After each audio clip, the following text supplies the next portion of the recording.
सम्माननीय सभामुख महोदय, यो सम्मानित संसदमा उद्योग वाणिज्य तथा आपूर्ति मन्त्रालयको विनियोजित बजेट शीर्षकमाथि झन्डै 50 जना मान्य सदस्यज्यूहरूले छलफलमा भाग लिनुभएको थियो र यो विनियोजित विधेयकको उद्योग वाणिज्य तथा आपूर्ति मन्त्रालयको बजेट शीर्षकमा प्राप्त भएका मान्यज्यूहरूका जिज्ञासाहरू, सुझावहरू, टिप्पणीहरूले थप यो मन्त्रालयका कार्यक्रमहरूलाई कार्यान्वयनमा बल पुग्ने विश्वास मैले लिएको छु र यसमा नेपालको संविधानले निर्दिष्ट गरेका निर्देशक सिद्धान्त, राज्यका नीति तथा दायित्व, दिगो विकासका लक्ष्यहरू, आवधिक योजनाले तय गरेका रणनीति, मन्त्रालयको क्षेत्रगत नीति तथा प्राथमिकता, आगामी आर्थिक वर्षको बजेटका सिद्धान्त र प्राथमिकता, नेपाल सरकारको न्यूनतम नीतिगत प्राथमिकता र साझा सङ्कल्प, विद्यमान आवश्यकता र मागको समुचित मूल्याङ्कन तथा वस्तुस्थितिको आकलन गरी मन्त्रालयले आगामी आर्थिक वर्षको बजेट प्रस्ताव गरेको छ। निरन्तर रूपमा घटिरहेको बजेटको सीमा र बढिरहेको माग समेतलाई सन्तुलन कायम गर्ने गरी कार्यक्रम तथा बजेट प्रस्तुत गरिएको ब्यौरा अनुरोध गर्न चाहन्छु। उद्योग वाणिज्य तथा आपूर्ति क्षेत्रको विकासका लागि नीतिगत स्थायित्व र कार्यविधिगत सरलीकरण गरी लगानी मैत्री वातावरण निर्माण गर्ने काममा मन्त्रालय निरन्तर प्रतिबद्ध रही तदनुरूप कार्य गर्दै आएको छ। नेपाल गुणस्तर प्रमाण चिन्ह ऐन 2037, खानी तथा खनिज पदार्थ ऐन 2042, कम्पनी ऐन 2063, विशेष आर्थिक क्षेत्र ऐन 2073, औद्योगिक व्यवसाय ऐन 2076, विदेशी लगानी तथा प्रविधि हस्तान्तरण ऐन 2075 र उपभोक्ता हित संरक्षण ऐन 2075 लगायतका कानुनहरू कार्यान्वयनमा रहेका छन्। नेपालमा लगानीको वातावरणलाई सहज बनाउन विभिन्न 8 वटा कानुन समावेश गरिएको केही नेपाल ऐन संशोधन अध्यादेश 2081 जारी गरी प्रतिस्थापन विधेयक समेत सङ्घीय संसदमा पेश गरिएको छ। नेपाल व्यापार एकीकृत रणनीति 2080, व्यापार लजिस्टिक नीति 2079 र व्यापार लजिस्टिक नीतिको कार्यान्वयन, कार्ययोजना तथा व्यापार घाटा न्यूनीकरण सम्बन्धी राष्ट्रिय कार्ययोजनाको प्रभावकारी कार्यान्वयन मार्फत व्यापार प्रवर्धनमा टेवा पुग्ने गरी कार्यक्रम कार्यान्वयन भइरहेको छ। लामो समयदेखि रोकिएको स्टार्टअप नीति 2080 स्वीकृत भई कार्यान्वयनमा आएको छ, जस अन्तर्गत स्टार्टअपलाई कर्जा प्रवाह गर्न विभिन्न 183 वटा प्रस्ताव समेत छनौट गरी काम अगाडि बढिसकेको छ। नेपाली उत्पादन र उपभोग अभिवृद्धि गर्न प्रधानमन्त्री नेपाली उत्पादन तथा उपभोग अभिवृद्धि कार्यक्रम कार्यान्वयन कार्यविधि 2081 स्वीकृत भई कार्यक्रम कार्यान्वयनका लागि प्रस्ताव आह्वान गरी प्रस्तावको मूल्याङ्कनको कार्य भइरहेको कुरामा सम्मानित सदनमा अवगत गराउन चाहन्छु। त्यसै गरी रैथाने बाली प्रवर्धनका लागि कागुनो, चिनो, उवा, फापर, कोदो, जौँ, भटमास, कालो सिमी लगायतका रैथाने खाद्यान्नको संरक्षण र सम्वर्धन गर्न स्थानीय तहसँग खरिद सम्झौता गरी खाद्य व्यवस्था तथा व्यापार कम्पनी मार्फत बिक्री वितरण हुँदै आइरहेको छ। गोरखकाली रबर उद्योग, जनकपुर चुरोट कारखाना लिमिटेड, नेपाल ओरेन्ट म्याग्नेसाइट प्राली, नेपाल मेटल कम्पनी, बुटवल धागो कारखाना, विराटनगर जुट मिल्स, हेटौडा कपडा उद्योग समेत गरेर 7 वटा बन्द भएका सार्वजनिक संस्थान तथा हेटौडा सिमेन्ट उद्योग र उदयपुर सिमेन्ट उद्योग लिमिटेड जस्ता 2 वटा रुग्ण उद्योग समेत गरी 9 वटा सार्वजनिक संस्थानको सञ्चालनका विकल्पहरू पहिचान गरिएको छ। यस विषयमा सम्माननीय प्रधानमन्त्रीज्यूसँग आवश्यक छलफल समेत भइरहेको छ। औद्योगिक पूर्वाधार विकास कार्यक्रम अन्तर्गत औद्योगिक क्षेत्र, औद्योगिक ग्राम तथा विशेष आर्थिक क्षेत्र निर्माण, विकास तथा सञ्चालन गर्ने गरी प्राथमिकताका साथ कार्य अगाडि बढाइएको छ। व्यापार लजिस्टिक पूर्वाधारको रणनीति तथा एकीकृत विकास गर्न लजिस्टिक गुरु योजना तर्जुमा गरी सोही अनुरूप पूर्वाधार विकास गरिने तयारी गरिएको छ। वाणिज्य पूर्वाधारको रूपमा रहेको एकीकृत जाँच चौकी तथा सुक्खा बन्दरगाह निर्माणलाई तीव्रता दिइएको छ। विराटनगर र वीरगञ्जमा एकीकृत जाँच चौकी सञ्चालनमा रहेका छन् भने नेपालगञ्जको एकीकृत जाँच चौकी निर्माणको निर्माण समेत सञ्चालनमा रहेको छ। रसुवाको टिमुरे निर्माणाधीन सुख्खा बन्दरगाहको निर्माण कार्य 55% सम्पन्न भइसकेको छ। मुस्ताङको कोराला निर्माण हुने सुख्खा बन्दरगाहको विस्तृत परियोजना प्रतिवेदन कार्यान्वयन भएको छ र दोधरा चाँदनी एकीकृत जाँच चौकी निर्माणका लागि सम्पर्क निकाय तोकी निर्माणका लागि भारतीय पक्षसँग समन्वय गरिएको छ। किमाथाङका नाका औपचारिक रूपमा पुनः सञ्चालनमा ल्याइएको छ। त्यसै गरी अन्तर्राष्ट्रिय व्यापार सहजीकरणका लागि नेपालगञ्ज एकीकृत जाँच चौकी 81 वैशाखबाट सञ्चालनमा ल्याइएको छ। स्थानीय स्तरमा उपलब्ध कच्चा पदार्थ, सिप तथा प्रविधिको उपयोग गरी घरेलु, लघु तथा साना उद्योगको प्रवर्धन गर्न औद्योगिक ग्रामको निर्माणलाई विकास गर्ने गरी कार्य अगाडि बढाइएको छ। हालसम्म 120 वटा औद्योगिक ग्राम घोषणा भएको छ। 6 वटा घोषणा हुने क्रममा रहेको र सम्बन्धित स्थानीय तहबाट औद्योगिक ग्राम निर्माण र विकासको कार्य भइरहेको छ। सिमरा विशेष आर्थिक क्षेत्र ब्लक ए विस्तार अन्तर्गतको 178 बिघा क्षेत्रफल र 5 खाल आर्थिक क्षेत्रलाई सार्वजनिक निजी साझेदारी मोडलमा विकास तथा सञ्चालन गर्न लागि छ। दैजी औद्योगिक क्षेत्रको लागि वन क्षेत्रको प्रयोग गर्ने सम्बन्धी कार्यको लागि र 9 बस्ता औद्योगिक क्षेत्रको निर्माण कार्यका लागि निकायगत समन्वय भएको छ। लामो समयदेखि सञ्चालनमा आउन नसकेको बुटवल औद्योगिक क्षेत्र स्थित पशुवधशाला सञ्चालनमा आएको छ।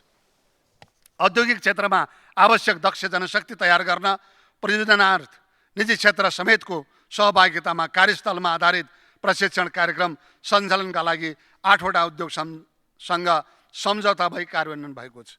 खानी क्षेत्रको प्रवर्धन र उपयोगका लागि मन्त्रालयले प्राथमिकताका साथ कार्य अगाडि बढाएको छ।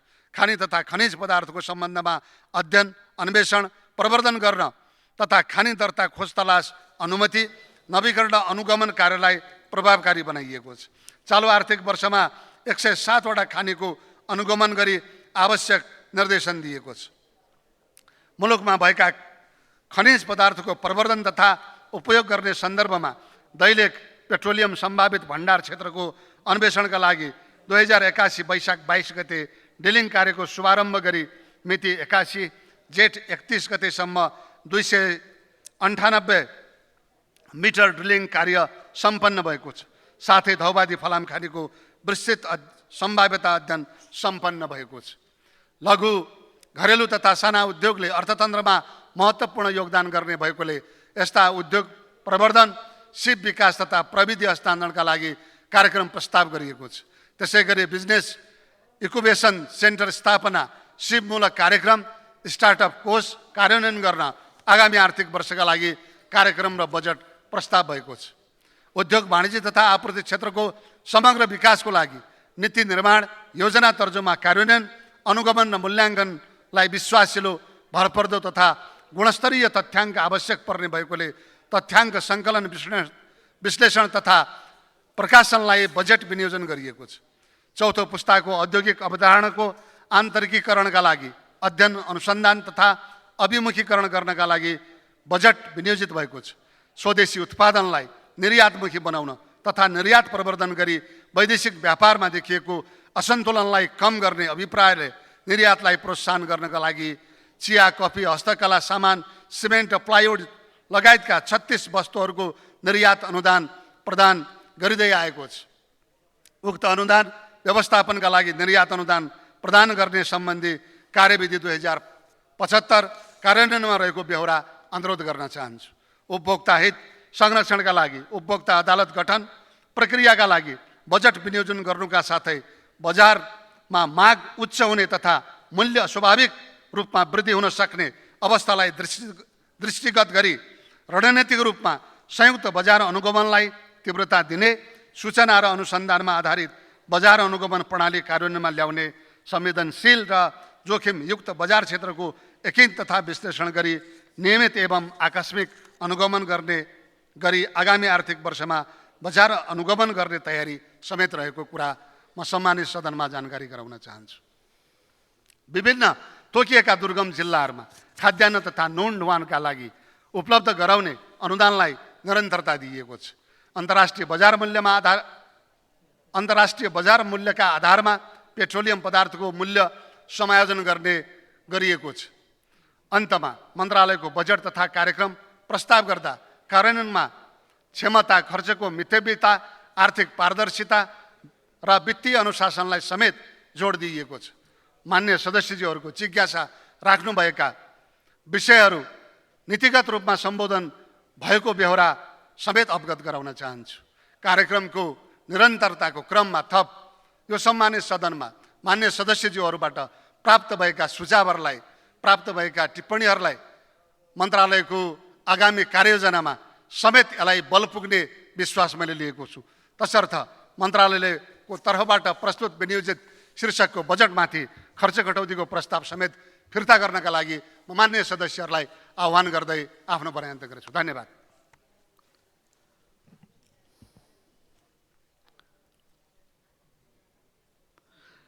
मान्य सदस्यहरू, अब उक्त जवाफका सम्बन्धमा स्पष्टीकरण माग गर्न चाहनुहुने मान्य सदस्यहरूलाई समय दिन्छु। विनियोजन विधेयक अन्तर्गत विभिन्न मन्त्रालयहरूसँग सम्बन्धित शीर्षकहरूमाथि 2081 जेठ 31 गते छलफलमा भाग लिनुभएका मान्य सदस्यहरूले मात्र स्पष्टीकरण माग गर्न पाउनुहुने बेहोरा मान्य सदस्यहरूलाई जानकारी गराउँछु। स्पष्टीकरण माग गर्न चाहनुहुने प्रत्येक मान्य सदस्यहरूलाई 1 मिनेटको समय निर्धारण गरिएको छ।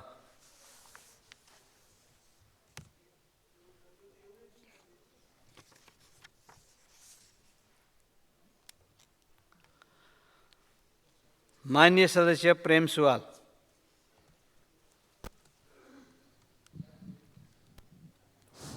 सभामुख महोदय, मन्त्रीजीसँग जिज्ञासा राख्न चाहन्छु। नेपालको कृषि उत्पादन भारत निर्यात हुन्थ्यो।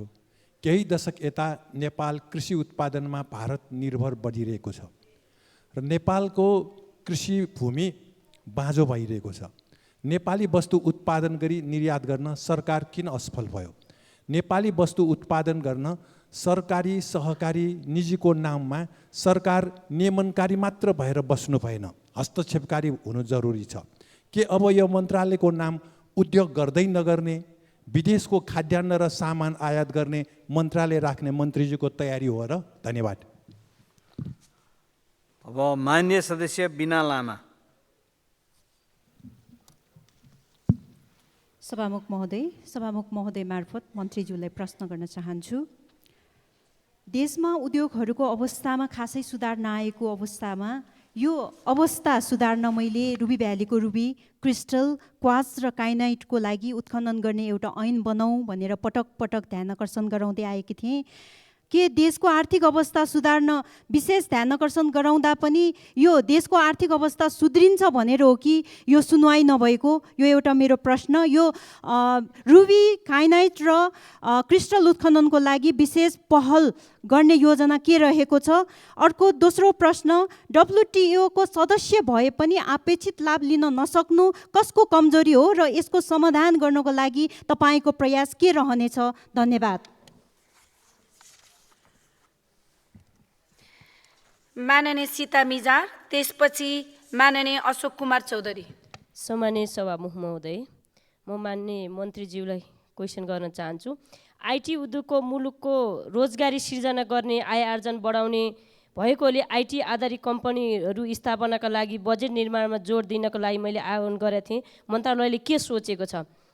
त्यस्तै गरी प्रस्तावित कुनै औद्योगिक क्षेत्र र उद्योग ग्राममध्ये कुनै एक दलित समुदायको परम्परागत पेसामा आधारित उद्योग ग्रामको रूपमा विकासको लागि बजेटमा व्यवस्था गर्नुपर्छ भन्ने सवाल उठाएको थिएँ। मन्त्रीज्यू, यो सम्बोधन हुन्छ कि हुँदैन? घरेलु तथा सानो उद्योग सञ्चालनको लागि राज्यबाट महिलाहरूलाई कर्जा दिने व्यवस्था हुन्छ कि हुँदैन होला? त्यसै गरी दलित समुदायको बेरोजगारी युवाहरूलाई परम्परागत पेसामा आधारित उद्यमशील गर्नको लागि विशेष कोष खडा गरेर सहुलियत कर्जा प्रदान गर्न बजेटमा सम्बोधन हुन्छ भन्ने माग गरेको थिएँ। मान्य मन्त्रीज्यू, यो सम्बोधन हुन्छ कि हुँदैन?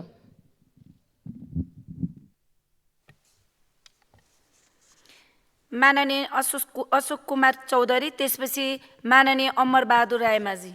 सम्मान्य सभामुख महोदय मार्फत म मन्त्रीज्यूलाई प्रश्न गर्न चाहन्छु। यस वर्षको बजेटमा कृषि कच्चा सामग्रीको आयातमा अग्रिम आयकर लगाएको छ। आयकरले गर्दा कृषि उद्योगहरू मारमा पर्ने र केही उद्योगहरू बन्द हुने अवस्थामा रहेको छ स्वदेशी उत्पादनमा यसको तत्काल असर देखिँदैछ, तर हामी हाम्रो स्वदेशी उत्पादनलाई निर्यात गर्ने कुरा गर्छौँ। कर निर्धारण गर्दा उद्योग मारमा पर्छ कि पर्दैन किन ख्याल गरिँदैन? कच्चा कृषि सामग्रीमा आयातमा लगाएको अग्रिम कर आयकर हट्छ कि हट्दैन भनेर म मन्त्रीज्यूलाई प्रश्न गर्न चाहन्छु। धन्यवाद। माननीय अमरबहादुर रायमाझी, त्यसपछि माननीय रामहरि खतिवडा। सम्माननीय सभामुख महोदय, उदयपुर सिमेन्ट उद्योगलाई पूर्ण रूपमा सञ्चालन गर्नको निम्ति यो सदनमा पटक पटक आवाज मैले उठाउँदै आएको थिएँ। अहिले माननीय मन्त्रीज्यूले वैकल्पिक उपायको खोजी गरेर सञ्चालनमा ल्याइनेछ भन्नुभएको छ। यो के हो प्रश्न भएन? सबै खालको सम्भावना रहँदै पनि उदयपुर सिमेन्ट उद्योग सञ्चालनमा आएको छैन। यसलाई पूर्ण रूपमा सञ्चालनमा ल्याउनको निम्ति प्रष्ट अवधारणाको माग गर्दछु र पूर्ण सञ्चालन यसै आवाबाट होस् भन्ने कुरा पनि माग गर्दछु। धन्यवाद। माननीय रामहरि खतिवडा, त्यसपछि माननीय दिलेन्द्र प्रसाद बडु। सभामुख महोदय, मैले यस विषयमा छलफल हुँदा पनि केही कुरा राखेको थिएँ। पहाडी जिल्लाहरूमा जडीबुटी, फलफुल, राडी, पाखी जस्ता उद्योग धन्दा सञ्चालन गर्न मन्त्रालयले के पहल गरेको छ? नयाँ उद्योग धन्दा खोल्न केही औद्योगिक प्रोत्साहित कार्यक्रमहरू अहिलेसम्म देख्न पाइएन। यसका लागि के गरेको छ? कि ठुला व्यापारीहरूलाई विभिन्न बहानामा तर्साउने, थर्काउने, पक्रिने, थुन्ने, लगानीको वातावरण अन्त्य गर्ने जस्तो काम गर्दाखेरि लगानी कसरी भित्रिन सक्छ? भर्खरै भएको लगानी सम्मेलनमा हामीले अपेक्षा गरे अनुसार लगानी नआउनु हो कारण मन्त्रीज्यूलाई थाहा छ छैन? जानकारी पाऊँ। धन्यवाद।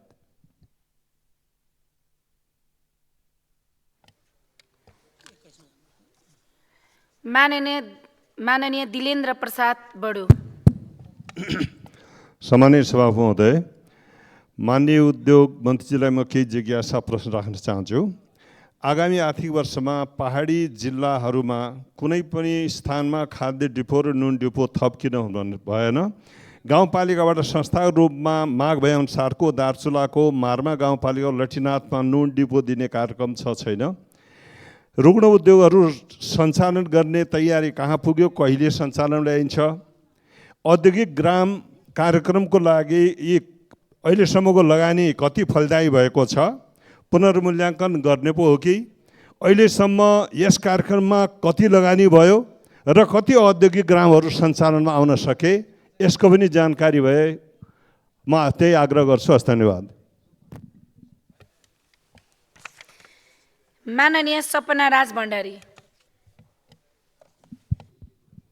सम्माननीय सभामुखज्यू, 8 वर्ष अघि सरकारले नेपाल औषधि लिमिटेड पुनः सञ्चालन गरी सिटामोल, जीवनजल लगायत आवश्यक औषधिहरू बनाउन थालेको थियो। त्यसको हालत के छ? यसमा बजेट कति छुट्याइयो? कामको खोजीमा विदेश जाने युवाहरूलाई स्वदेशमा अड्याउने योजना सहितको बजेट आउनुपर्ने होइन? बजेटमा यसबारे किन ध्यान दिएनन्? म सभामुख मार्फत चाहिँ म ध्यान आकर्षण गर्न चाहन्छु।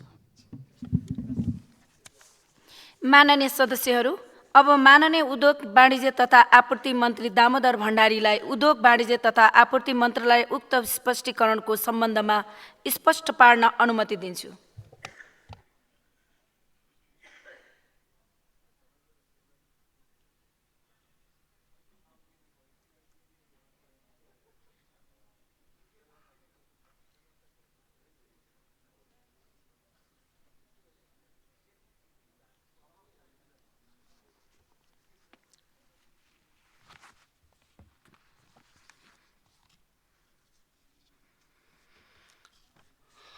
सम्माननीय सभामुख महोदय, प्रश्नकर्ता मान्यज्यूहरूलाई फेरि पनि धन्यवाद दिन चाहन्छु। जिज्ञासाहरू राख्नुभएको छ। खास गरी कृषिको उत्पादन अपेक्षाकृत भएन। हामीले भारत निर्भर भएर वस्तु आयात मात्रै गर्ने, व्यापार घाटा चुलियो जस्ता गम्भीर प्रश्नहरू उठाउनु भएको छ। स्वाभाविक छ, हाम्रो उत्पादन अपेक्षाकृत हामीले गर्न नसक्दा हामीले आयात गर्नुपर्ने, अत्यावश्यक वस्तुहरूमा आयात गर्नुपर्ने हाम्रो नियति बन्दै गइरहेको छ। यसमा सरकारले चालु आर्थिक वर्षको बजेटमा कृषि दशक भनेर हामीले घोषणा गरेका छौँ। विनियोजित बजेटमा उल्लेख गरिएको छ र त्यसको आवश्यक कार्ययोजना भएको छ। अहिले पनि थुप्रै हाम्रो जमिन बाँझो रहने स्थिति र त्यसलाई कसरी सञ्चालनमा ल्याउने, त्यसमा करार खेती जस्ता केही आकर्षक कार्यक्रमहरू पनि बजेटमा उल्लेख भएका छन्। जबसम्म हाम्रो आन्तरिक उत्पादन वृद्धि हुन सक्दैन तबसम्म हामीले अन्तैबाट आयात गर्नुपर्ने हाम्रो नियति रहेको कुरा पनि म जानकारी गराउन चाहन्छु र त्यसका लागि सरकार अत्यन्त गम्भीर र संवेदनशील रहेको र मन्त्रालयले त्यसमा अझ आवश्यक अहिलेको सरकारको तर्फबाट उत्पादनमा विशेष जोड दिएको कुरा पनि यहाँहरूलाई अवगत छ। र यसै गरी उद्योगको अवस्था खास गरी मेटल कम्पनी को रूपमा रहेको गणेश हिमाल, जहाँबाट रुबी लगायतका अरू धातुहरू पनि रहेको र त्यसको सञ्चालन गर्न सक्यो भने अझ रोजगारीका अवसरहरू सिर्जना हुने, त्यसले थप हाम्रो आन्तरिक उत्पादन वृद्धि हुने, हाम्रा वस्तुहरू निर्यात गर्न सकिने र अत्यन्त महत्त्वपूर्ण खानी खनिज जस्ता प्रश्नहरू नेपालले जबसम्म सञ्चालन गर्दैन तबसम्म हामीले रोजगारी सिर्जना गर्न सक्दैनौँ भन्ने कोणबाट माननीय बिना लामाज्यूले प्रश्न गर्नुभएको छ। यहाँले राखेको जिज्ञासामा मैले अघि पनि भने कि मन्त्रालयले रुग्ण रहेका 9वटा उद्योगहरू, संस्थानहरू या निजी रुग्णहरूलाई सञ्चालन गर्नको लागि विगतमा गरिएका थुप्रै अध्ययन प्रतिवेदनहरू र त्यसका निष्कर्षहरू को बारेमा मैले सम्माननीय प्रधानमन्त्रीज्यूसँग मैले ब्रिफिङ गरेको छु मन्त्रालयको तर्फबाट र मन्त्रालयले आवश्यक त्यसमा केही तयारी पनि गरिरहेको छ र चाँडै हामी यी सम्भावित उद्योगहरूलाई सञ्चालनको लागि हामी आह्वान गर्नेछौँ। त्यसका केही मोडालिटीको बारेमा अझ छलफल र केही अध्ययन बाँकी रहेको कुरा म जानकारी गराउन चाहन्छु। त्यसै गरी WTOसँग हाम्रो जुन अपेक्षा थियो विकास उन्मुख राष्ट्रले प्राप्त गर्ने WTOबाट सहुलियतहरू अहिले पनि हामीले अपेक्षाकृत लाभ लिन सकिरहेका छैनौँ। अन्तर्राष्ट्रिय बजारमा हाम्रो वस्तुले प्राप्त गर्ने बजार, त्यसको बजारीकरणमा हामीले थप नयाँ ढङ्गले सोच्नुपर्ने हाम्रो ट्रेड पोलिसीलाई समय सापेक्ष रूपमा अगाडि बढाउने कुरामा मन्त्रालय अत्यन्त गम्भीर रहेको कुरा म फेरि सम्मानित यो संसदमा जानकारी गराउन चाहन्छु। विशेषतः IT क्षेत्र, यसको यो उद्योगको सम्भावना जति छ यसलाई चाहिँ सञ्चालनको लागि आवश्यक बजेट देखिएन भनेर मान्यज्यूले उठाउनु भएको छ। त्यसै गरी औद्योगिक ग्राम र औद्योगिक ग्रामभित्र पनि अझ परम्परागत सिपबाट हिजो उद्योग सञ्चालन गर्दै आएका लघु साना उद्योगहरूले स्थान पाएन भन्ने प्रश्न गर्नुभएको छ। मलाई के लाग्छ भने सरकारले अहिलेको लगानी सम्मेलन होस्, त्योभन्दा नीति कार्यक्रममा होस् या बजेटमा होस्, IT क्षेत्रलाई लगानीको उच्च प्राथमिकतामा राखेको छ र त्यसलाई एउटा रोजगारीको अवसर र सम्भावनासँग सरकारले केही नीतिगत रूपमा केही तयारीहरू पनि गरिरहेको छ र परम्परागत सिपमा आधारित उद्योगहरूलाई दिने सहुलियत कर्जाको रूपमा यसै आर्थिक वर्षभित्र सरकारले 1 अर्ब को फन्डलाई स्टार्टअप नीतिभित्र सरकारले अगाडि बढाएको छ। हामी चाँडै त्यसलाई कार्यान्वयनमा ल्याउँदैछौँ। अहिले पनि चालु आर्थिक वर्षभित्र हामीले 187 वटा स्टार्टअप नीति कार्यान्वयनमा हामीले ती संस्थाहरूलाई उद्यमीहरूलाई छनौट गरेका छौँ, त्यसलाई कार्यान्वयनमा लगेका छौँ र आगामी आर्थिक वर्षमा यसलाई एउटा राष्ट्रिय अभियानको रूपमा अगाडि बढाउने कुरा रहेको मन्त्रालयको धारणा म फेरि राख्न चाहन्छु। र सहुलियत कर्जा 25 लाख बराबरको हामीले कर्जा प्रवाह गर्दा न्यून ब्याज दरमा हामीले त्यो कर्जा प्रवाह गरिरहेका छौँ। अरू पनि ब्याजमा अनुदान, प्रधानमन्त्री नेपाली उत्पादन अभिवृद्धि कार्यक्रम र त्यसै प्रविधि हस्तान्तरण लगायतका कार्यक्रमहरू रहेको कुरा मैले योभन्दा अगाडि जानकारी गराएको छु। यसै गरी यो वर्षभित्र कच्चा पदार्थमा स्वाभाविक रूपमा हाम्रो ट्याक्स बढी लाग्ने, तयारी वस्तुमा कम लाग्ने नियतिले जो नेपालको उद्योगले जसरी प्रोत्साहन पाउनुपर्ने हो त्यो प्रोत्साहन पाउन सकेन। यो आर्थिक वर्षमा हामीले थुप्रै यस्ता समस्याको बारेमा मन्त्रालयगत रूपमा पनि अन्तर मन्त्रालयसँग पनि हामीले आवश्यक समन्वय गरेर छलफल गरेर निजी क्षेत्रका संस्थाहरूलाई समेत राखेर हामीले आजको नेपालका उद्योगले भोग्दै आइरहेका समस्याहरूका बारेमा गम्भीरतापूर्वक छलफल गऱ्यौँ। केही विषयहरूमा अहिले पनि हामीले करका दरहरू निर्धारण गर्दाखेरि केही समस्याहरू रहेको कुरा उद्योगी व्यवसायहरूको तर्फबाट पनि मन्त्रालयको गम्भीर ध्यानाकर्षण गराएको छ। यसलाई हामी अन्तर मन्त्रालयसँग रहेर अझ छलफल गरेर ती उद्योगीहरूका समस्याहरूलाई सम्बोधन गर्ने कुरामा सरकार प्रतिबद्ध रहेको कुरा म जानकारी गराउन चाहन्छु। उदयपुर सिमेन्ट उद्योग नेपालको सर्वाधिक महत्त्वपूर्ण सिमेन्ट उद्योग हो। एसिया मुलुकभित्र यो सिमेन्ट उद्योगको लाइमस्टोन सबैभन्दा राम्रो खालको गुणस्तरीय लाइमस्टोनको रूपमा रहेको कुरा तपाईँ हामी सबैलाई अवगत छ।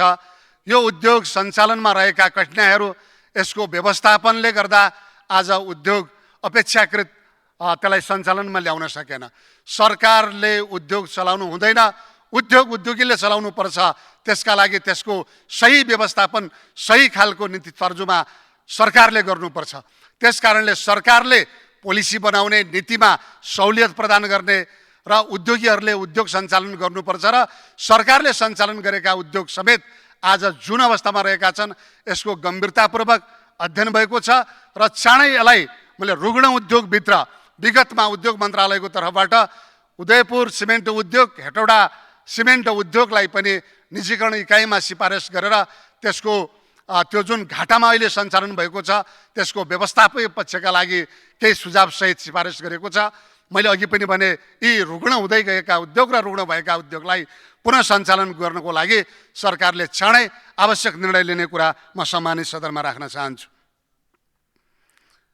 यसै गरी राडी गलैँचा लगायतका घरेलु हाम्रो उत्पादनहरू जसरी वृद्धि गर्ने कुरा, त्यसको बजारीकरण गर्ने कुरा, त्यस्ता उद्योगलाई पुनः सञ्चालन गर्ने कुरा, लघु साना उद्योगहरूको प्रमोसन गर्ने कुरामा मैले अघि पनि भने यो अहिलेको नेपालका हाम्रो कच्चा पदार्थमा आधारित उद्योगलाई विशेषतः रोजगारी सिर्जना गर्ने, आय आर्जन सञ्चालन गर्ने उद्देश्यको साथमा सरकारले केही ठोस कार्यक्रम ल्याएको छ।